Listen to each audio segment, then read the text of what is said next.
Hello ಮಕ್ಕಳೇ, ಹೇಗಿದ್ದೀರಾ? ಎಲ್ರು ಆರಾಮಲ್ವಾ?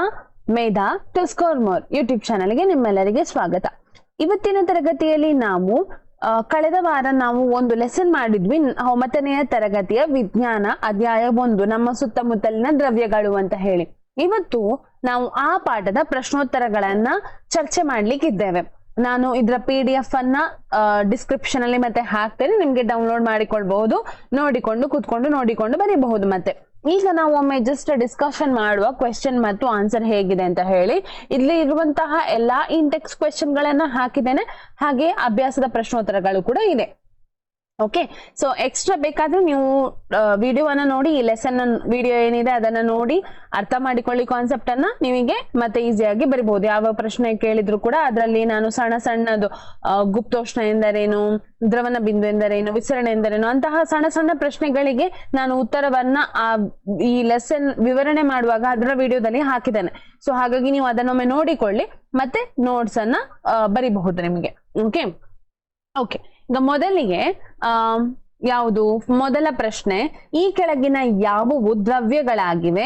ಕುರ್ಚಿ, ಗಾಳಿ, ಪ್ರೀತಿ, ವಾಸನೆ, ದ್ವೇಷ, ಬಾದಾಮಿಗಳು, ಆಲೋಚನೆ, ತಂಪು ಪಾನೀಯ, ಸೌಂದರ್ಯವರ್ಧಕದ ವಾಸನೆ. ಆಯ್ತಾ? ದ್ರವ್ಯ ಅಂದರೇನು ನಾವು ಕಲ್ತಿದ್ವಿ ಅಲ್ವಾ? ದ್ರವ್ಯ ಅಂದರೇನು ಅಂತ ಹೇಳಿ, ದ್ರವ್ಯ ಅಂತ ಅಂದ್ರೇನು ಅಂತ ಕಲ್ತಿದ್ವಿ. ಯಾವುದಕ್ಕೆ ಯಾವುದು ಸ್ಥಳವನ್ನ ಆಕ್ರಮಿಸುತ್ತದೆ ಮತ್ತು ಯಾವುದಕ್ಕೆ ತೂಕ ಇದೆ ಅಂತಹ ವಸ್ತುಗಳನ್ನ ನಾವು ಏನಂತ ಕರಿತೇವೆ? ದ್ರವ್ಯ ಅಂತ ಹೇಳಿ ಕರಿತೇವೆ. ಸಾರಿ. ಈಗ ಇಲ್ಲಿ ಕೊಟ್ಟಿರುವಂತಹ ಕೆಲವು ಇದನ್ನ ದ್ರವ್ಯ ಕೊಟ್ಟಿದ್ದಾರೆ, ಏನು ಹೆಸರಿಸಿದ್ದಾರೆ, ಅವುಗಳಲ್ಲಿ ಯಾವುದೆಲ್ಲ ದ್ರವ್ಯ? ಹಾಗಾದ್ರೆ ಇದ್ರಲ್ಲಿ ದ್ರವ್ಯ ಅಂತ ಹೇಳಿದ್ರೆ ಒಂದು ಕುರ್ಚಿ ದ್ರವ್ಯ ಅಲ್ವಾ? ಕುರ್ಚಿ ದ್ರವ್ಯ ಆಗಿದೆ, ಇಲ್ಲಿ ಕುರ್ಚಿ ಬರೀಲಿಲ್ಲ, ಸಾರಿ. ಕುರ್ಚಿ ಅನ್ನೋದು ದ್ರವ್ಯ, ಗಾಳಿ ದ್ರವ್ಯ ಆಗಿದೆ, ಪ್ರೀತಿ ದ್ರವ್ಯ ಅಲ್ಲ, ಅದಕ್ಕೇನಿಲ್ಲ ತೂಕ ಇಲ್ಲ, ಅದನ್ನೇನ್ ಮಾಡ್ಲಿಕ್ಕೆ ಆಗುದಿಲ್ಲ, ಅದು ಸ್ಥಳವನ್ನ ಆಕ್ರಮಿಸುವುದಿಲ್ಲ, ಹಾಗಾಗಿ ಪ್ರೀತಿ ದ್ರವ್ಯ ಅಲ್ಲ. ವಾಸನೆ ಕೂಡ ದ್ರವ್ಯ ಅಲ್ಲ, ಅದು ಒಂದು ಸೆನ್ಸೇಷನ್ ಅಷ್ಟೇ. ಕೆಟ್ಟ ಒಂದು ಪರಿಮಳ ಬರ್ತದ, ವಾಸನೆ ಬರ್ತದ ಅನ್ನೋದು ನಮ್ಮ ಒಂದು ಅನಿಸಿಕೆ ಅಷ್ಟೇ. ಆಯ್ತಾ? ಸೊ ದ್ವೇಷ ಅದು ಕೂಡ ಒಂದು ಭಾವನೆ ಆಗಿದೆ, ಹಾಗಾಗಿ ಅದು ದ್ರವ್ಯ ಅಲ್ಲ. ಬಾದಾಮಿ ಅನ್ನೋದು ದ್ರವ್ಯ. ಆಯ್ತಾ? ಸೊ ಮತ್ತೆ ಆಲೋಚನೆ ಕೂಡ ದ್ರವ್ಯ ಅಲ್ಲ, ಅದು ಸ್ಥಳವನ್ನ ಆಕ್ರಮಿಸುವುದಿಲ್ಲ, ಅದಕ್ಕೆ ತೂಕ ಇಲ್ಲ. ಹಾಗೂ ತಂಪು ಪಾನೀಯವನ್ನ ಯಾವುದ್ರಲ್ಲಿ? ಬಾಟಲ್ ಅಲ್ಲಿ ತುಂಬಿಸ್ತೇವೆ, ಗ್ಲಾಸಿನಲ್ಲಿ ತುಂಬಿಸಬಹುದು, ಹಾಗಾದ್ರೆ ಇದು ದ್ರವ್ಯ. ಹಾಗೆಯೇ ಸೌಂದರ್ಯವರ್ಧಕದ ವಾಸನೆ, ಇದು ಕೂಡ ಏನಲ್ಲ, ದ್ರವ್ಯ ಅಲ್ಲ. ಹಾಗಾದ್ರೆ ಇವುಗಳಲ್ಲಿ ಯಾವುದು ದ್ರವ್ಯ? ಕುರ್ಚಿ, ಗಾಳಿ, ಬಾದಾಮಿ ಮತ್ತು ತಂಪು ಪಾನೀಯ ಇವುಗಳು ದ್ರವ್ಯಗಳಾಗಿವೆ. 2ನೇ ಪ್ರಶ್ನೆಗೆ ಹೋಗೋಣ. ಈ ಕೆಳಗಿನ ವೀಕ್ಷಣೆಗೆ ಕಾರಣ ಕೊಡಿ.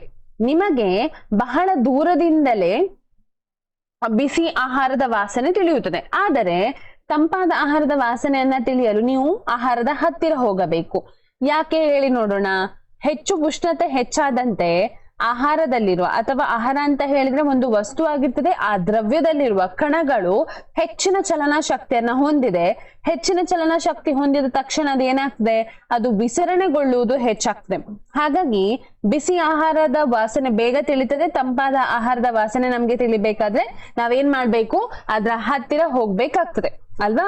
ಸೊ ಇದಿಷ್ಟು ಅದ್ರ ಉತ್ತರ ಕೊಟ್ಟಿದ್ದೇನೆ, ನೀವು ನೋಟ್ಸ್ ಅಲ್ಲಿ ಬರೀಬಹುದು, ಅದನ್ನ ನಾನು PDF ಅನ್ನ ಹಾಕ್ತೇನೆ.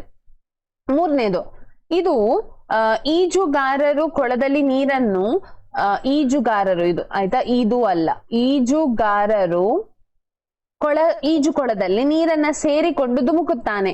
ಈ ವೀಕ್ಷಣೆಯು ದ್ರವ್ಯದ ಯಾವ ಲಕ್ಷಣವನ್ನ ಏನ್ ಮಾಡ್ತದೆ? ತೋರಿಸುತ್ತದೆ.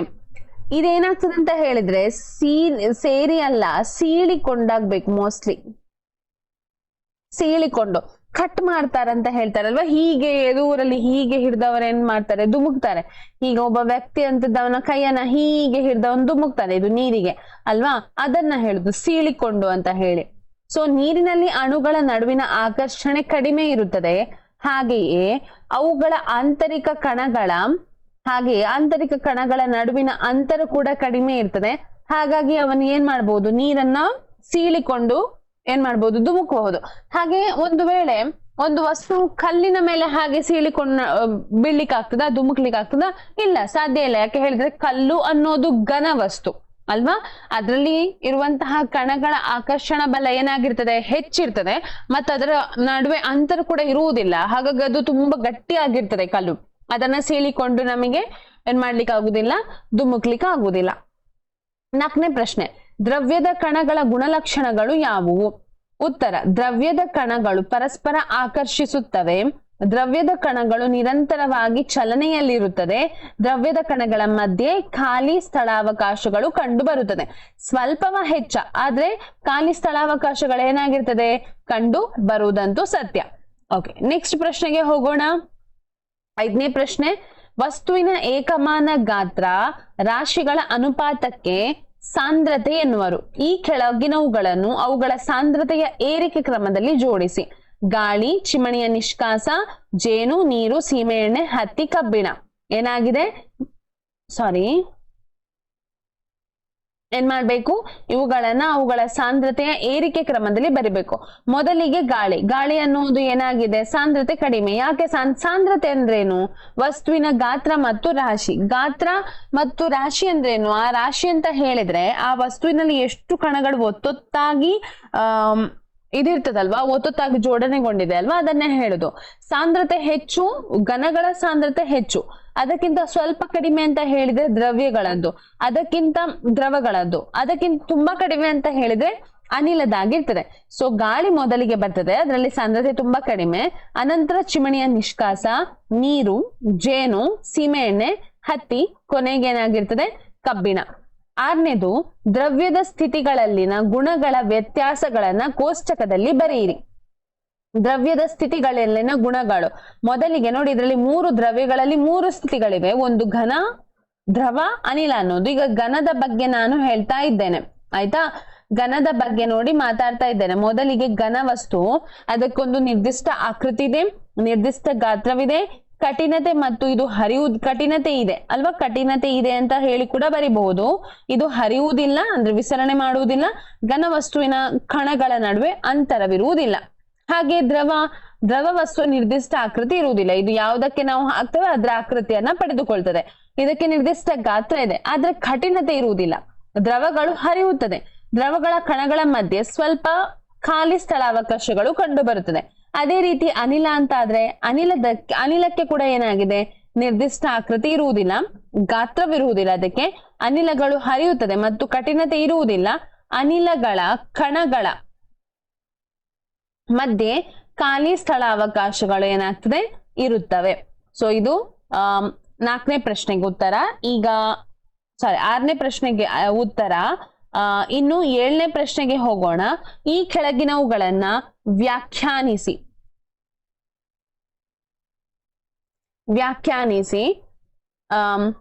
ಕಠಿಣತೆ, ಸಂಪೀಡ್ಯತೆ, ಹರಿಯುವಿಕೆ, ಅನಿಲ ಜಾಡಿಗಳನ್ನ ತುಂಬುವಿಕೆ, ಆಕಾರ, ಚಲನ ಶಕ್ತಿ ಮತ್ತು ಸಾಂದ್ರತೆ. ಕಠಿಣತೆ ಅಂದ್ರೆ ಏನು? ಬಲದ ಅವಶ್ಯಕತೆ ಇಲ್ಲದೆ ತನ್ನ ರಚನೆ ಮತ್ತು ಸ್ಥಿತಿಯ ಉಳಿಸಿಕೊಳ್ಳುವಿಕೆಯನ್ನ ಕಠಿಣತೆ ಅಂತ ಹೇಳ್ತಾರೆ. ಈಗ ನೀವು ಒಂದು ಕಲ್ಲುವಿಗೆ ಹೊಡಿತೀರಿ ಆಚೆ ಈಚೆಯಿಂದ, ಆಯ್ತಾ? ಆ ಕಲ್ಲು ಏನಾಗ್ತದೆ? ಮುರಿದು ಹೋಗ್ಬೋದು, ಆದ್ರೆ ಆ ಕಲ್ಲುವಿನ ಆಕಾರದಲ್ಲಿ ಏನಾಗುವುದಿಲ್ಲ? ಬದಲಾವಣೆ ಇರುವುದಿಲ್ಲ ಅಲ್ವಾ? ಅದನ್ನ ನಾವೇನಂತ ಹೇಳ್ತೇವೆ? ಕಠಿಣತೆ ಅಂತ ಹೇಳ್ತೇವೆ. ಆದ್ರೆ ಸಂಪೀಡ್ಯತೆ ಅಂದರೇನು? ಸಂಪೀಡ್ಯತೆ ಅಂತ ಹೇಳಿದ್ರೆ ಒಂದು ವಸ್ತುವಿನ ಮೇಲೆ ಬಲ ಪ್ರಯೋಗ ಮಾಡಿದಾಗ ಅದರ ಗಾತ್ರವು ಚಿಕ್ಕದಾದರೆ ಅದನ್ನ ಸಂಪೀಡ್ಯತೆ ಎನ್ನುವರು. ಪಾಠ ಮಾಡುವಾಗ ನಾನು ಸ್ಪಾಂಜಿನ ಬಗ್ಗೆ ಹೇಳಿದ್ದೆ. ಸ್ಪಾಂಜಿಗೆ ಬಲ ಪ್ರಯೋಗಿಸಿದಾಗ ಅದೇನಾಗ್ತದೆ? ಚಟ್ಟೆ ಚಟ್ಟೆ ಆಗ್ತಾ ಹೋಗ್ತದೆ. ಯಾಕೆ? ಅನಂತರ ಇಲ್ಲಿರುವ ಗಾಳಿ ಒಮ್ಮೆ ಹೊರಗೆ ಬಂದ ನಂತರ ಅದು ಪುನಃ ಚಟ್ಟೆ ಆಗುವುದಿಲ್ಲ ಅಲ್ವಾ? ಯಾಕೆ ಅಂತ ಹೇಳಿದ್ರೆ ಅದು ಸಂಪೀಡನೆಗೆ ಒಳಪಡುತ್ತದೆ, ಆಯ್ತಾ? ಸಂಪೀಡ್ಯತೆಯನ್ನ ಹೊಂದಿದೆ. ಹರಿಯುವಿಕೆ, ಒಂದು ದ್ರವ್ಯವನ್ನು ತನ್ಮೂಲಕ ಹಾದು ಹೋಗಲು ಬಿಡುವ ಪ್ರಕ್ರಿಯೆಗೆ ಏನಂತ ಹೇಳೋದು? ಹರಿಯುವಿಕೆ ಅಂತ ಹೇಳ್ತಾರೆ. ಅನಿಲ ಜಾಡಿಗಳನ್ನ ತುಂಬುವಿಕೆ, ಸಂಗ್ರಹಕಗಳಲ್ಲಿ ಅನಿಲಗಳನ್ನು ಧಾರಕದ ಮೂಲಕ ಸಂಗ್ರಹಿಸುವ ಪ್ರಕ್ರಿಯೆಗೆ ಅನಿಲ ಜಾಡಿಗಳನ್ನ ತುಂಬುವಿಕೆ ಅಂತ ಹೇಳ್ತಾರೆ. ಓಕೆ, ಮತ್ತೆ ಆಕಾರ ಅಂತ ಹೇಳಿದ್ರೇನು? ಒಂದು ವಸ್ತುವಿನ ನಿರ್ದಿಷ್ಟ ಗಡಿ ಮತ್ತು ಸುತ್ತಳತೆಯನ್ನ ಹೊಂದಿದ್ರೆ ಅದಕ್ಕೆ ಈ ರೀತಿ ಆಕಾರ ಅಂತ ಹೇಳ್ಬಹುದು. ಚಲನಾ ಶಕ್ತಿ ಅಂದರೇನು? ಕಾಯ ಅಥವಾ ವಸ್ತುವು ಚಲನೆಯಿಂದ ಪಡೆದುಕೊಂಡ ಶಕ್ತಿಯನ್ನ ಚಲನಾ ಶಕ್ತಿ ಅಂತ ಹೇಳ್ತಾರೆ. ಸಾಂದ್ರತೆ ಎಂದರೇನು? ವಸ್ತುವಿನ ಏಕಮಾನ ಗಾತ್ರ ಮತ್ತು ರಾಶಿಗಳ ಅನುಪಾತಕ್ಕೆ ಸಾಂದ್ರತೆ ಎನ್ನುವರು. ಸಾಂದ್ರತೆಯ ಸೂತ್ರ ಇದು, ಆಯ್ತಾ? ಸಾಂದ್ರತೆಯ ಸೂತ್ರ. ಸಾಂದ್ರತೆ ಅಂತ ಹೇಳಿದ್ರೆ ಇಂಗ್ಲಿಷ್ ನಲ್ಲಿ ಇದಕ್ಕೆ ಡೆನ್ಸಿಟಿ ಅಂತ ಹೇಳ್ತಾರೆ. ಡೆನ್ಸಿಟಿ ಅಂತ ಹೇಳ್ತಾರೆ. ಓಕೆ, ನೆಕ್ಸ್ಟ್ ಕಾರಣ ಕೊಡಿ. ಮೊದಲನೇದು ಇಟ್ಟಿರುವ ಪಾತ್ರೆಗಳಲ್ಲಿ ಅನಿಲವು ಸಂಪೂರ್ಣವಾಗಿ ತುಂಬಿರುತ್ತದೆ. ಅನಿಲಗಳ ಕಣಗಳ ನಡುವೆ ಅಂತರ ಮತ್ತು ಅನಿಲ ಕಣಗಳ ಚಲನಾ ಶಕ್ತಿ ತುಂಬಾ ಗರಿಷ್ಠ ಇರ್ತದೆ, ಅಂದ್ರೆ ಹೆಚ್ಚಿರ್ತದೆ. ಕಣಗಳ ನಡುವಿನ ಆಕರ್ಷಣ ಬಲ ಕೂಡ ತುಂಬಾ ಕಡಿಮೆ ಇರುವ ಕಾರಣ ಅನಿಲಗಳು ಸುಲಭವಾಗಿ ಹರಿತದೆ, ಅಂದ್ರೆ ಅಡ್ಡಾದಿಡ್ಡಿಯಾಗಿ ಹೋಗ್ತಾ ಇರ್ತದೆ, ಅದು ಸುಲಭವಾಗಿ ವಿಸರಣೆಗೊಳ್ತಾ ಇರ್ತದೆ. ಹಾಗಾಗಿ ನಾವು ಯಾವುದೇ ಪಾತ್ರೆ ಇಟ್ರೆ ಕೂಡ ಆ ಪಾತ್ರೆ ಏನಾಗ್ತದೆ, ಸಂಪೂರ್ಣವಾಗಿ ಗಾಳಿಯಿಂದ ಅಥವಾ ಅನಿಲದಿಂದ ಏನಾಗಿರ್ತದೆ, ತುಂಬಿರ್ತದೆ. ನೆಕ್ಸ್ಟ್ ಬಿ, ಸಂಗ್ರಹಕದ ಗೋಡೆಗಳ ಮೇಲೆ ಅನಿಲಗಳು ಒತ್ತಡ ಏರ್ಪಡುತ್ತದೆ. ಈಗ ನೀವೊಂದು ಅನಿಲವನ್ನ ಬಲೂನ್ ಅಂತ ಹೇಳ್ಬೋದು, ಬಲೂನ್ ಅಲ್ಲಿ ಹಾಕಿಟ್ರೆ ಆ ಬಲೂನ್ ಉಂಟಲ್ವಾ, ಏನಂತ ಹೇಳ್ತೇವೆ, ಹೊರಗಿನ ಒಂದು ಇದೆಯಲ್ವಾ, ಪದರ, ಆ ಪದರದ ಮೇಲೆ ಒತ್ತಡ ಏರ್ಪಡ್ತದೆ. ಇದು ಯಾಕೆ ಅಂತ ಹೇಳಿದ್ರೆ ನಮ್ಗೆ ಗೊತ್ತಿದೆ, ನಾವೀಗಷ್ಟೇ ಅದನ್ನ ಡಿಸ್ಕಸ್ ಮಾಡಿದ್ದು. ಅನಿಲಗಳ ಕಣಗಳು ತುಂಬಾ ಯಾದೃಚ್ಛಿಕವಾಗಿ ಹೆಚ್ಚಿನ ವೇಗದಲ್ಲಿ ಚಲಿಸ್ತಾ ಇರ್ತದೆ. ಯಾಕೆ ಹೇಳಿದ್ರೆ ಅವುಗಳ ಮಧ್ಯೆ ಖಾಲಿ ಸ್ಥಳಾವಕಾಶಗಳು ಹೆಚ್ಚಿರ್ತದೆ, ಮತ್ತೆ ಆಕರ್ಷಣ ಬಲ ಕೂಡ ಕಡಿಮೆ ಇರ್ತದೆ. ಹಾಗಾಗಿ ಅದು ಒಮ್ಮೆ ಹೊರಗೆ ಹೋಗುವ ಅಂತ ಹೇಳಿ, ಅಂದ್ರೆ ಹರಿದು ಹೋಗ್ಲಿಕ್ಕೆ ತಡಪಡಿಸ್ತಾ ಇರ್ತದೆ. ಹಾಗಿರ್ಬೇಕಾದ್ರೆ ಅವುಗಳು ಏನಾಗ್ತದೆ, ಅದನ್ನ ನೀವು ಒಂದು ಕೋಣೆಯೊಳಗೆ ಹಾಕಿಟ್ರೆ ಆ ಕೋಣೆ ಒಳಗೆ ಏನ್ ಮಾಡ್ತದೆ, ಬಡಿದಾಡಿಕೊಳ್ತದೆ, ಅಂದ್ರೆ ಕಣಗಳು ಆ ಒಂದು ಪದರದ ನಡುವೆ ಬಡಿದಾಡಿಕೊಳ್ತದೆ, ಅದನ್ನೇ ಒತ್ತಡ ಅಂತ ಹೇಳ್ತಾರೆ. ಮರದ ಮೇಜನ್ನು ಘನ ವಸ್ತು ಎಂದು ಕರೆಯುತ್ತಾರೆ. ಯಾಕೆ ಮರದ ಮೇಜನ್ನು ನಾವು ಘನ ಅಂತ ಹೇಳ್ತೇವೆ? ಘನದ ಲಕ್ಷಣಗಳು ಯಾವುವು? ಒಂದು, ಅದಕ್ಕೆ ಆಕಾರ ಇದೆ, ಮತ್ತೊಂದು ಸ್ಥಿರವಾದ ಗಾತ್ರ ಇದೆ. ಹಾಗೆಯೇ ಮರದ ಮೇಜು ಕಠಿಣತೆಯಿಂದ ಹೊಂದಿದೆ ಮತ್ತು ಅದರಲ್ಲಿರುವ ಕಣಗಳು ತುಂಬಾ ಒತ್ತೊತ್ತಾಗಿರುವುದರಿಂದ ಅದನ್ನ ಸಂಪೀಡನೆಗೆ ಒಳಪಡಿಸಲು ನಮ್ಗೆ ಸಾಧ್ಯವಿಲ್ಲ. ಹಾಗಾಗಿ ಇಂಥವೆಲ್ಲ ಗುಣಲಕ್ಷಣಗಳನ್ನು ಹೊಂದಿರುವ ಮೇಜನ್ನ ನಾವು ಘನವಸ್ತು ಅಂತ ಹೇಳಿ ಕರಿತೇವೆ. ಡಿ, ನಾವು ನಮ್ಮ ಕೈಗಳನ್ನು ಗಾಳಿಯಲ್ಲಿ ಸುಲಭವಾಗಿ ಚಲಿಸಬಹುದು, ಆದರೆ ಘನವಸ್ತು, ಇದು ಗಣ ಅಲ್ಲ ಆಯ್ತಾ, ಘನ ಆಗ್ಬೇಕು. ಘನವಸ್ತುವಾದ ಮರದ ತುಂಡಿನಲ್ಲಿ ಅದೇ ರೀತಿ ಮಾಡಲು ನಮಗೆ ಕರಾಟೆ ಪ್ರವೀಣರ ಅವಶ್ಯಕತೆ ಇರ್ತದೆ. ಯಾಕೆ? ನಿಮ್ಗೆ ಗೊತ್ತಿರಬಹುದು, ಈಗಾಗ್ಲೇ ನಾನು ಹೇಳಿದೆವು, ಅನಿಲಗಳು ನೋಡಿ ಸೇಮ್ ಅನ್ನ ರಿಪೀಟ್ ಮಾಡ್ತಾ ಇರ್ತೇವೆ ನಾವು ಆನ್ಸರ್ ಅನ್ನು. ಇದರಲ್ಲಿ ಅನಿಲ ಕಣಗಳ ನಡುವೆ ಹೆಚ್ಚಿನ ಖಾಲಿ ಸ್ಥಳಾವಕಾಶಗಳಿರ್ತದೆ, ಮತ್ತೆ ಅನಿಲಗಳ ಕಣಗಳ ನಡುವೆ ಅಂತರ ಜಾಸ್ತಿ ಇರ್ತದೆ, ಚಲನ ಶಕ್ತಿ ಹೆಚ್ಚಿರ್ತದೆ, ಮತ್ತೆ ಅವುಗಳ ಕಣಗಳ ನಡುವಿನ ಆಕರ್ಷಣ ಬಲ ತುಂಬಾ ಕಡಿಮೆ ಇರ್ತದೆ. ಹಾಗಾಗಿ ನೀವು ನಿಮ್ಮ ಕೈಗಳನ್ನ ವಿಸ್ತಾರವಾಗಿ ಚಲಿಸಬಹುದು, ಎಲ್ಲಿ ಬೇಕು ಅಲ್ಲಿಗೆ ನೀವು ಗಾಳಿಯಲ್ಲಿ ತಿರುಗಿಸಬಹುದು. ಆದ್ರೆ ಘನ ವಸ್ತುವಲ್ಲಿ ಹಾಗೆ ಮಾಡ್ಲಿಕ್ಕೆ ಆಗುದಿಲ್ಲ.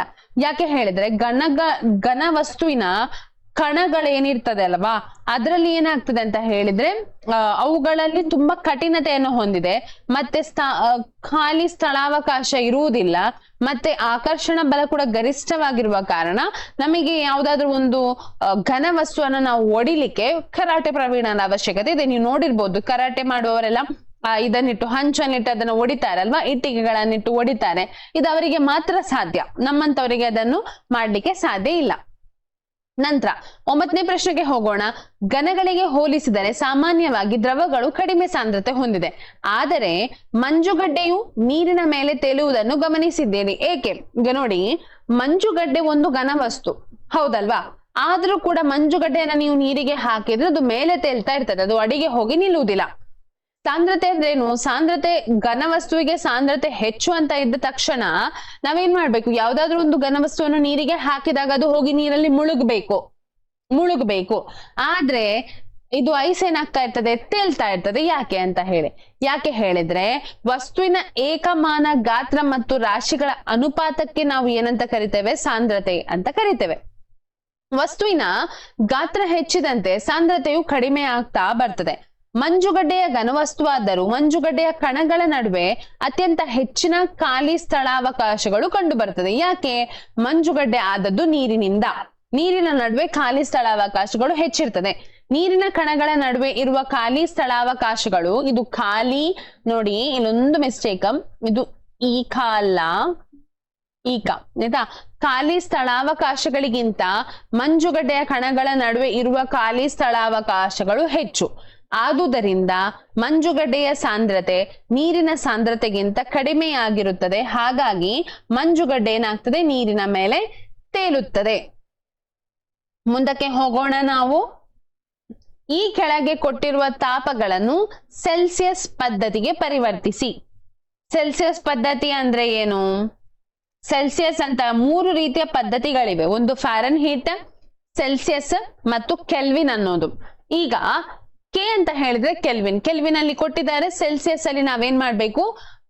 ಪರಿವರ್ತಿಸ್ಬೇಕು. ಅದನ್ನ ಹೇಗೆ ಪರಿವರ್ತಿಸುವುದು? ಹೇಗೆ ಪರಿವರ್ತಿಸಬಹುದು ನಾವು ನೋಡಿ. ಹೇಗೆ ಅಂತ ಹೇಳಿದ್ರೆ ನಾನು ಹೇಳ್ತೇನೆ ಕೇಳಿ. 0 ಡಿಗ್ರಿ ಅಂತ ಹೇಳಿದ್ರೆ 0 ಡಿಗ್ರಿ ಸೆಲ್ಸಿಯಸ್ ಅನ್ನೋದು 273 ಕೆಲ್ವಿನ್ಗೆ ಸಮ. ಈಗ ನಾವಿದನ್ನ ಏನ್ ಮಾಡ್ಬೇಕು? ಸೆಲ್ಸಿಯಸ್ ಪದ್ಧತಿಗೆ ಪರಿವರ್ತಿಸ್ಬೇಕು ಅಲ್ವಾ? 300 ಕೆಲ್ವಿನ್ ಅಂತ ಹೇಳಿ ಕೊಟ್ಟಿದ್ದಾರೆ. ಅದನ್ನ ನಾವೇನ್ ಮಾಡ್ಬೇಕು? ಸೆಲ್ಸಿಯಸ್ಗೆ ಪರಿವರ್ತಿಸ್ಬೇಕು. ಹೇಗೆ ಪರಿವರ್ತಿಸಬಹುದು 300 ಕೆಲ್ವಿನ್ ಅನ್ನ ಸೆಲ್ಸಿಯಸ್ಗೆ? 273 ಇದರಿಂದ ಕಳಿಬೇಕು. 300ರಿಂದ -273 ಮಾಡಿದ್ರೆ ಎಷ್ಟು ಸಿಗ್ತದೆ ನೋಡಿ. ಅದನ್ನ ಸೆಲ್ಸಿಯಸ್ ಅಂತ ಹೇಳ್ತಾರೆ. 300ರಿಂದ 273 ಕಳೆಯಿರಿ ನೋಡೋಣ. ಹೇಳಿ ನನಗೆ ಎಷ್ಟು ಬರ್ತದೆ ಅಂತ ಹೇಳಿ. 300ರಿಂದ 273 ಕಳೆದ್ರೆ ನಮಗೆ 27 ಸಿಗ್ತದೆ. 27 ಡಿಗ್ರಿ ಸೆಲ್ಸಿಯಸ್. 300 ಕೆಲ್ವಿನ್ ಅಂತ ಹೇಳಿದ್ರೆ ಎಷ್ಟು? 27 ಡಿಗ್ರಿ ಸೆಲ್ಸಿಯಸ್. ಅದೇ ರೀತಿ 573ರಿಂದ ಕೂಡ ಹಾಗೆ 573ರಿಂದ 273 ನಾವು ಕಳಿಬೇಕು. 573ರಿಂದ 273 ಕಳೆದಾಗ ಎಷ್ಟು ಸಿಗ್ತದೆ? 300 ಸಿಗ್ತದೆ. 573 ಅಂತ ಹೇಳಿದ್ರೆ 300 ಡಿಗ್ರಿ ಸೆಲ್ಸಿಯಸ್ ಆಗಿದೆ. ಓಕೆ, ಅರ್ಥ ಆಯ್ತಲ್ವಾ? ಕೆಲ್ವಿನ್ ಇಂದ ಸೆಲ್ಸಿಯಸ್ಗೆ ಪರಿವರ್ತಿಸಬೇಕಾದ್ರೆ 273 ನಾವೇನ್ ಮಾಡ್ಬೇಕು? ಕಳಿಬೇಕು. ಈಗ ಕೆಳಗೆ ಕೊಟ್ಟಿರುವ ತಾಪಗಳಲ್ಲಿ ನೀರಿನ ಭೌತ ಸ್ಥಿತಿಯನ್ನ ತಿಳಿಸಿ. ಅಂದ್ರೆ ಯಾವ ಇದು ಕೊಟ್ಟಿದ್ದಾರೆ ನೋಡಿ, ಅದರಲ್ಲಿ ನೀರು ಹೇಗಿರ್ತದೆ ಅನ್ನೋದನ್ನ ನಾವು ತಿಳಿಸ್ಬೇಕು. 250 ಡಿಗ್ರಿ ಸೆಲ್ಸಿಯಸ್ ಅಲ್ಲಿ ನೀರು ಯಾವ ಸ್ಥಿತಿಯಲ್ಲಿ ಇರ್ತದೆ? ಇನ್ನು ನೋಡಿ, 100 ಡಿಗ್ರಿ ಸೆಲ್ಸಿಯಸ್ ಅಲ್ಲಿ 100 ಡಿಗ್ರಿ ಸೆಲ್ಸಿಯಸ್ ಅಲ್ಲಿ ನೀರು ಕುದಿತಾ ಇರ್ತದೆ. ಕುದಿಯುವುದಂತ ಹೇಳಿದ್ರೆ ಅದು ಏನಾಗ್ತದೆ? ಅನಿಲವ ಕುದಿಯುವ ಬಿಂದು ಅಲ್ವಾ? ಕುದಿಯುವ ಬಿಂದು. ಆಗ ಏನಾಗ್ತಾ ಇರ್ತದೆ? ನೀರು ಕುದಿಯುವುದಂತ ಹೇಳಿದ್ರೆ ಅದು ಅನಿಲ ಆಗ್ತಾ ಇರ್ತದೆ. 100ಕ್ಕಿಂತ ಹೆಚ್ಚು ಅಂತ ಹೇಳಿದ್ರೆ ಅನಿಲ. ಹಾಗಾದ್ರೆ 250 ಡಿಗ್ರಿ ಸೆಲ್ಸಿಯಸ್ ಅಲ್ಲಿ ನೀರಿನ ಭೌತ ಸ್ಥಿತಿ ಹೇಗಿರ್ತದೆ? ಭೌತಿಕ ಸ್ಥಿತಿ ಅನಿಲ ಆಗಿರ್ತದೆ, ಅನಿಲವಾಗಿರುತ್ತದೆ. ನೀರು 100 ಡಿಗ್ರಿ ಸೆಲ್ಸಿಯಸ್ ಅಲ್ಲಿ 100 ಡಿಗ್ರಿ ಸೆಲ್ಸಿಯಸ್ ಅಲ್ಲಿ ನೀರು ಯಾವ ಸ್ಥಿತಿಯಲ್ಲಿ ಇರ್ತದೆ? ಒಂದ ಅನಿಲ ಸ್ಥಿತಿಯಲ್ಲೇ ಇರ್ತದೆ ಅಥವಾ ದ್ರವವಾಗಿಯೇ ಇರ್ತದೆ. ಅದಕ್ಕಿಂತ ಅನಿಲ ಸ್ಥಿತಿ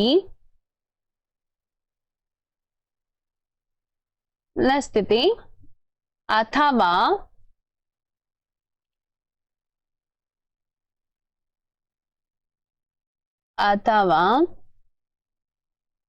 ದ್ರವ ಸ್ಥಿತಿಯಲ್ಲಿರುತ್ತದೆ.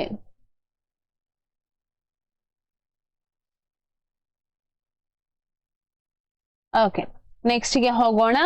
ಯಾವುದೇ ವಸ್ತುವಿನ ಸ್ಥಿತಿ ಬದಲಾಗುವಾಗ ತಾಪವು ಸ್ಥಿರವಾಗಿರುತ್ತದೆ ಏಕೆ?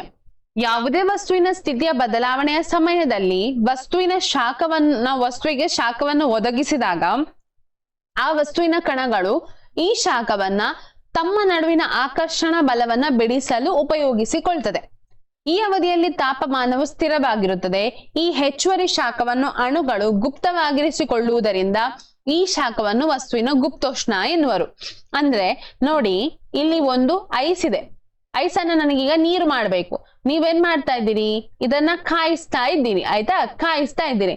ಇದ್ರದೊಂದು ನೀವು 70 ಡಿಗ್ರಿ ಸೆಲ್ಸಿಯಸ್ಗೆ ಕಾಯಿಸ್ತಾ ಇದ್ದೀರಿ. ಇದು ಕರಗ್ತಾ ಇರುವ ತನಕ, ಅಂದ್ರೆ ಕರಗುವ ಬಿಂದು ಯಾವುದು? ಇದು ಬಿಸಿ ಬಿಸಿ ಬಿಸಿ ಆಗ್ಬೇಕಲ್ವಾ? ಅನಂತರ ನೀರ್ ಏನಾಗ್ಬೇಕು? ದ್ರವವಾಗಿ ಪರಿವರ್ತನೆ ಹೊಂದಬೇಕು, ಮತ್ತೆ ಅದು ಅನಿಲವಾಗಿ ಪರಿವರ್ತನೆ ಹೊಂದುದಲ್ವಾ? ಇದೀಗ ಘನ ಸ್ಥಿತಿಯಲ್ಲಿದೆ. ಮಂಜುಗಡ್ಡೆ ಘನ ಸ್ಥಿತಿಯಲ್ಲಿದೆ. ಜಸ್ಟ್ ಹೇಳ್ತಾ ಇದ್ದೇನೆ ಅಷ್ಟೇ, ಇದು ಆಗುದಿಲ್ಲ ಅಲ್ಲ, ಹೇಳಿದ್ ನಾನು. ಮಂಜುಗಡ್ಡೆ ಘನ ಸ್ಥಿತಿಯಲ್ಲಿದೆ. ಇದು ನಂತರ ಆಗ್ಬೇಕಾದದ್ದು ಯಾವ ಸ್ಥಿತಿಗೆ? ದ್ರವ ಸ್ಥಿತಿಗೆ. ದ್ರವ ಸ್ಥಿತಿಯಿಂದ ಏನಾಗ್ಬೇಕು? ಇದು ಅನಿಲ ಸ್ಥಿತಿಗೆ ಬರ್ಬೇಕು. ಅನಿಲ ಸ್ಥಿತಿಗೆ ಬರ್ಬೇಕಾದ್ರೆ 100 ಡಿಗ್ರಿ ಸೆಲ್ಸಿಯಸ್ಗೆ ಬರ್ಬೇಕು ಅಲ್ವಾ? ನೀವು ಒಂದು 70 ಡಿಗ್ರಿ ಸೆಲ್ಸಿಯಸ್ ಅಲ್ಲಿ ಇದನ್ನ ಏನ್ ಮಾಡ್ತಾ ಇದ್ದೀರಿ? ಉರಿಸ್ತಾ ಇದ್ದೀರಿ. ಇದು ಬಿಸಿ ಆಗ್ಬೇಕು, ಬಿಸಿ ಆಗ್ಬೇಕು, ಬಿಸಿ ಆಗ್ಬೇಕು, ದ್ರವ ಆಗ್ಬೇಕು. ಆಯ್ತಾ? ದ್ರವ 100 ಡಿಗ್ರಿ ಸೆಲ್ಸಿಯಸ್. ಈಗ ಇದೇನಾಗ್ತದೆ? ಈ ಬಾಟಲ್ ಅಲ್ಲಿ ನೀವು ಹಾಕಿದ್ದೀರಿ ಅಥವಾ ಒಂದು ಗ್ಲಾಸ್ ಅಲ್ಲಿ ಹಾಕಿದ್ದೀರಿ. ಈ ಗ್ಲಾಸ್ ಅಲ್ಲಿ ಈಗ ಏನಿದೆ? ನೀರಾಗಿದೆ ಇದು ಮಂಜುಗಡ್ಡೆ ಕರಗಿ ಏನಾಗಿದೆ, ಮಂಜುಗಡ್ಡೆ ನೀರಾಗಿದೆ. ಈಗ ಅನಿಲ 100 ಡಿಗ್ರಿ ಸೆಲ್ಸಿಯಸ್ ತಲುಪುವ ತನಕ ಅದು ಅನಿಲ ಆಗುದಿಲ್ಲ ಅಲ್ಲಿ. ಯಾಕೆ?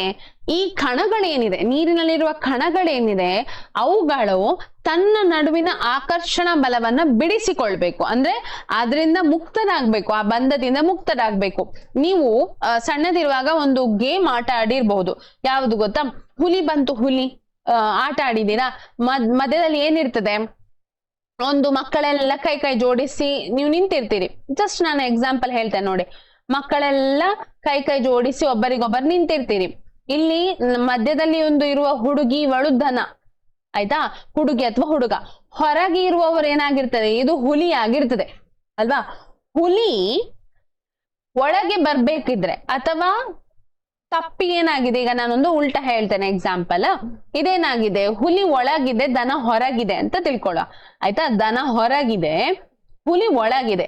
ಹುಲಿಯನ್ನ ನೀವು ಹೊರಗೆ ಬಿಡ್ಲಿಕ್ಕೆ ಬಿಡ್ತೀರಾ? ಇಲ್ಲ. ದನವನ್ನ ನೀವೇನ್ ಮಾಡ್ಬೇಕು, ರಕ್ಷಣೆ ಮಾಡ್ಬೇಕು. ಹಾಗಾಗಿ ನೀವೇನ್ ಮಾಡ್ತೀರಿ, ಕೈ ಕೈಯನ್ನ ಸರಿ ಜೋಡೆ ಅಂದ್ರೆ ಸರಿ ನೀವು ಹಿಡಿದು ನಿಲ್ತೀರಿ ಅಲ್ವಾ? ಹುಲಿಯನ್ನ ಹೊರಗೆ ಹೋಗದ ಹಾಗೆ ನಿಲ್ತೀರಿ. ಸಣ್ಣ ತರಗತಿಯಲ್ಲಿ ನೀವು ಇದನ್ನ ಆಟ ಆಡಿರ್ತೀರಿ. ಅದು ತಪ್ಪಿಸಿಕೊಂಡು ಹೋಗ್ಬೇಕು, ಯಾವುದು? ಹುಲಿ. ಅಂದ್ರೆ ಅದೇ ರೀತಿ ನೀರಿನಲ್ಲಿರುವ ಕಣಗಳು ಬಂಧ ಮುಕ್ತರಾಗ್ಬೇಕು, ಅಂದ್ರೆ ಆಕರ್ಷಣ ಬಲದಿಂದ ಬಿಡಿಸಿ ಹೊರಗೆ ಹೋಗ್ಬೇಕು. ಅಷ್ಟರ ತನಕ ಏನಾಗಿರ್ತದೆ ಅಂತ ಹೇಳಿದ್ರೆ, ಆ ಒಂದು ನೀವು ಗ್ಲಾಸ್ ಅಲ್ಲಿ ಅಥವಾ ಯಾವ ಪಾತ್ರೆಯಲ್ಲಿ ಹಾಕಿದಿರಿ ಅದ್ರಲ್ಲಿರುವ ತಾಪ ಬದಲಾಗುವುದಿಲ್ಲ, ಆಯ್ತಾ? ಒಮ್ಮೆ ಅದು ಹೊರಗೆ ಹೋಯಿತು ಅಂತ ಹೇಳಿದ್ರೆ ಮತ್ತೆ ಅದು ಆವಿ ಆಗ್ತಾ ಹೋಗ್ತದೆ, ಆಯ್ತಾ? ಅದೇನಾಗ್ತದೆ, ಅವುಗಳ ತಾಪಮಾನ ಹೆಚ್ಚಾಗ್ತಾ ಹೋಗ್ತದೆ. ಆದ್ರೆ ಅಷ್ಟರ ತನಕ ತಾಪಮಾನ ಅಷ್ಟೇ ಮೇಂಟೈನ್ ಆಗಿರ್ತದೆ. ಇದೇ ತಾಪಮಾನವನ್ನ ನಾವೇನಂತ ಹೇಳ್ತೇವೆ, ಗುಪ್ತೋಷ್ಣ ಅಂತ ಹೇಳ್ತೇವೆ. ಅರ್ಥ ಆಯ್ತಲ್ವಾ? ಇದು ಗುಪ್ತೋಷ್ಣ ಅಂತ ಹೇಳಿದ್ರೆ ಹಾಗೆ. ಓಕೆ, ನೆಕ್ಸ್ಟ್ 13ನೇದು, ವಾತಾವರಣದ ಅನಿಲಗಳನ್ನ ದ್ರವಿಸುವ ವಿಧಾನಗಳಿದ್ದರೆ ಸಲಹೆ ನೀಡಿ. ವಾತಾವರಣಗಳನ್ನ ಅನಿಲವನ್ನ ದ್ರವ ರೂಪಕ್ಕೆ ಹೇಗೆ ತರಬಹುದು? 2 ರೀತಿಯಲ್ಲಿ ತರಬಹುದು. ಒಂದು, ಅನಿಲಗಳ ತಾಪಮಾನವನ್ನ ಕಡಿಮೆ ಮಾಡಿ, ಮತ್ತೊಂದು ಅದಕ್ಕೆ ಒತ್ತಡ ಹಾಕಿ ಅದನ್ನ ಸಂಪೀಡನೆಗೊಳಪಡಿಸಿದಾಗ ಏನಾಗ್ತದೆ, ಅನಿಲ ದ್ರವವಾಗಿ ಪರಿವರ್ತನೆ ಹೊಂದುತ್ತದೆ. ನೆಕ್ಸ್ಟ್, ತಂಪುಕಾರಿಯು ಡೆಸರ್ಟ್ ಕೂಲರ್ ಬಿಸಿಯಾದ ಶುಷ್ಕ ದಿನದಲ್ಲಿ ಹೆಚ್ಚು ತಂಪಾಗಿಸುತ್ತದೆ. ಏಕೆ? ದ್ರವಗಳಲ್ಲಿನ ಕಣಗಳು ಬಾಷ್ಪೀಕರಣವಾಗುವಾಗ ಕಳೆದುಕೊಂಡ ಶಕ್ತಿಯನ್ನು ಸುತ್ತಮುತ್ತಲಿನ ವಾತಾವರಣದಿಂದ ಮರಳಿ ಪಡೆದುಕೊಳ್ಳುತ್ತದೆ. ಆದುದರಿಂದ ತಂಪುಕಾರಿಯು ಬಿಸಿಯಾದ ಶುಷ್ಕ ದಿನಗಳಲ್ಲಿ ಕೂಡ ಏನಾಗಿರ್ತದೆ, ಹೆಚ್ಚು ತಂಪಾಗಿರ್ತದೆ. ನೆಕ್ಸ್ಟ್ 15ನೇ ಪ್ರಶ್ನೆ, ಬೇಸಿಗೆ ದಿನಗಳಲ್ಲಿ ಮಡಿಕೆಯಲ್ಲಿನ ನೀರು ತಂಪಾಗುತ್ತದೆ ಹೇಗೆ? ನೀರು ಬಾಷ್ಪೀಕರಣವಾಗುವಾಗ ಅಂದ್ರೆ ಆವಿ ಆಗುವಾಗ, ಆವಿ ಅಂತ ಹೇಳಿದ್ರೆ ಬೇರೆ, ಬಾಷ್ಪೀಕರಣ ಅಂತ ಹೇಳಿದ್ರೆ ಬೇರೆ. ಹೇಳಿದ್ದೇನೆ ನಾನು, ಒಮ್ಮೆ ವಿಡಿಯೋ ನೋಡಿ ಆಯ್ತಾ? ಬಾಷ್ಪೀಕರಣವಾಗುವಾಗ ತಾಪ ಶಕ್ತಿಯನ್ನ ಹೀರಿಕೊಳ್ಳುವುದರಿಂದ ಮಡಕೆಯಲ್ಲಿನ ನೀರು ತಂಪಾಗಿರುತ್ತದೆ. ಬೇಸಿಗೆಯ ದಿನದಲ್ಲಿ ತಮ್ಮ ಮನೆಯ ಮೇಲ್ಛಾವಣಿ ಅಥವಾ ತೆರೆದ ಮೈದಾನದಲ್ಲಿ ನೀರನ್ನು ಚಿಮುಕಿಸಲು ಕಾರಣ ನೀರಿನ ದೊಡ್ಡ ಆವೀಕರಣ ಗುಪ್ತೋಷ್ಣ ಬಿಸಿಯಾದ ಮೇಲ್ಮೈಯನ್ನು ತಂಪಾಗಿಸಲು ಸಹಕರಿಸುತ್ತದೆ. ನೆಕ್ಸ್ಟ್ 16ನೇದು, ನಮ್ಮ ಹಸ್ತದ ಮೇಲೆ ಸ್ವಲ್ಪ ಅಸಿಟೋನ್ ಅಂತ ಹೇಳಿದ್ರೆ ನೇಲ್ ಪಾಲಿಶ್ ರಿಮೂವರ್ ಏನಿದೆ ಅದನ್ನ ಅಸಿಟೋನ್ ಅಂತ ಹೇಳ್ತಾರೆ, ಆಯ್ತಾ? ಪೆಟ್ರೋಲ್ ಅಥವಾ ಸುಗಂಧ ದ್ರವ್ಯ ಬಿದ್ದಾಗ ತಂಪಿನ ಅನುಭವವಾಗುತ್ತದೆ, ಏಕೆ? ಇದು ಅಸಿಟೋನ್ ಅಲ್ಲ, ಅಸಿಟೋನ್. ನೀವು ಹಾಕಿರ್ಬೋದು, ನೇಲ್ ಪಾಲಿಶ್ ತೆಗೆಯುವಾಗ ಕೈಗೆ ಬಿದ್ರದು ಬೇಗ ಒಣಗಿ ಹೋಗ್ತದೆ ಮತ್ತು ಅದು ತಂಪಾಗ್ತದೆ. ಯಾಕೆ ಹೇಳಿದ್ರೆ ಅಸಿಟೋನ್ ಅಥವಾ ಪೆಟ್ರೋಲ್ ಅಥವಾ ಸುಗಂಧ ದ್ರವ್ಯ ನಮ್ಮ ಕೈ ಮೇಲೆ ಅಥವಾ ಅಂಗೈ ಮೇಲೆ ಬಿದ್ದಾಗ ಅದು ಶಕ್ತಿಯನ್ನು ಬಳಸಿಕೊಳ್ತದೆ. ನಮ್ಮ ಅಂಗೈಯಲ್ಲಿರುವ ಶಕ್ತಿಯನ್ನ ಬಳಸಿಕೊಂಡು ಆವಿ ಆಗ್ತದೆ, ಆಯ್ತಾ? ಅಂಗೈನ ಶಕ್ತಿಯನ್ನ ಬಳಸಿಕೊಂಡು, ಇಲ್ಲಿ ನೋಡಿ, ಇಲ್ಲಿ ಒಂದು ವರ್ಡ್ ಹಾಕಿ, ಅಂಗೈ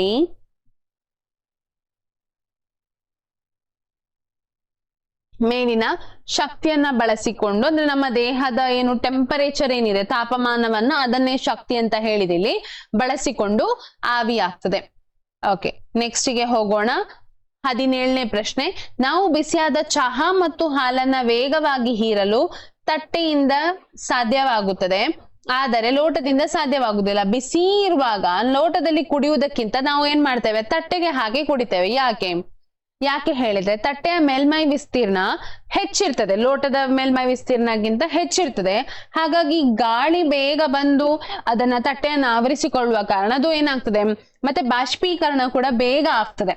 ಆಯ್ತಾ, ತಟ್ಟೆಯಲ್ಲಿ ಬಾಷ್ಪೀಕರಣ ಬೇಗ ಆಗುವ ಕಾರಣ ಏನಾಗ್ತದೆ, ತಟ್ಟೆಯ ಹಾಲು ಏನಿರ್ತದೆ ಬೇಗ ತಣ್ಣಗಾಗ್ತದೆ ಲೋಟದ ಹಾಲಿಗಿಂತ ಅಥವಾ ಚಹಕ್ಕಿಂತ. ನೆಕ್ಸ್ಟ್ 18ನೇ ಪ್ರಶ್ನೆ, ಬೇಸಿಗೆಯಲ್ಲಿ ನಾವು ಯಾವ ತರಹದ ಬಟ್ಟೆಗಳನ್ನ ಧರಿಸಬೇಕು?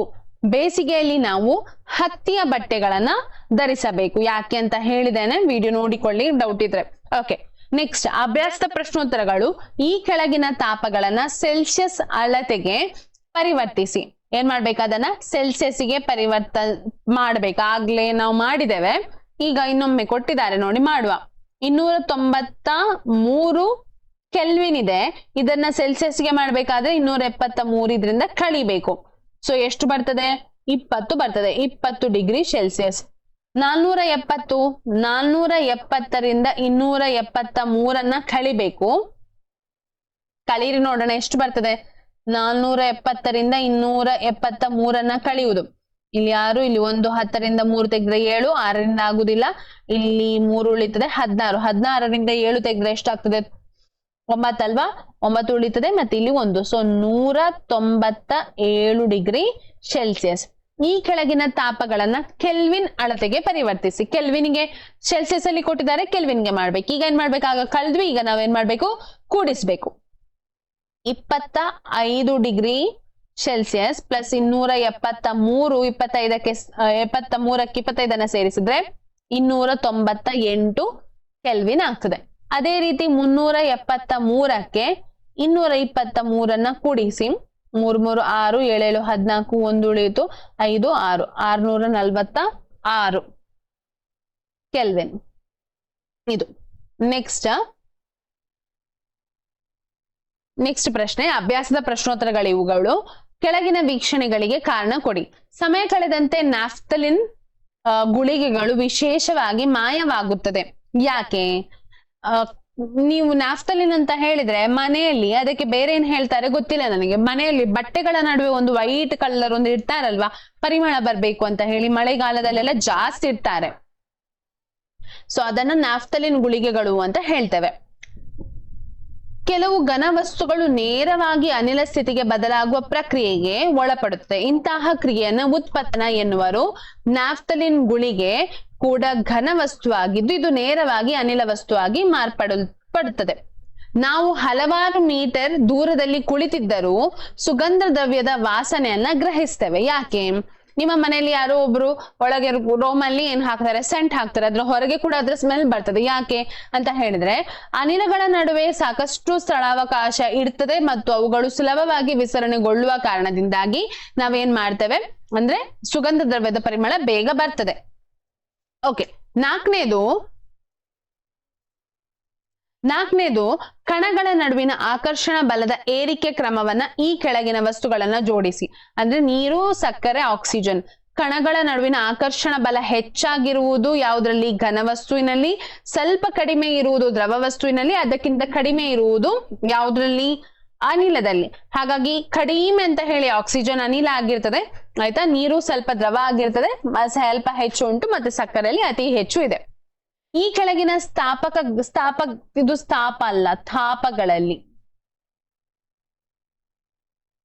ತಾಪಗಳಲ್ಲಿ ನೀರಿನ ಭೌತಿಕ ಸ್ಥಿತಿಯನ್ನ ತಿಳಿಸಿ. 25 ಡಿಗ್ರಿ ಸೆಲ್ಸಿಯಸ್ ಅಲ್ಲಿ ಏನಾಗಿರ್ತದೆ? ನೀರಾಗಿ ಇರ್ತದೆ, ಹೆಚ್ಚು ಏನು ಇದ್ರಲ್ಲಿ ಇರುವುದಿಲ್ಲ. 0 ಡಿಗ್ರಿ ಸೆಲ್ಸಿಯಸ್ ಅಲ್ಲಿ ಏನಾಗಿರ್ತದೆ? 0 ಡಿಗ್ರಿಯಲ್ಲಿ ಸೆಲ್ಸಿಯಸ್ ಅಲ್ಲಿ ನೀರು ಮಂಜುಗಡ್ಡೆ ಆಗ್ತದೆ.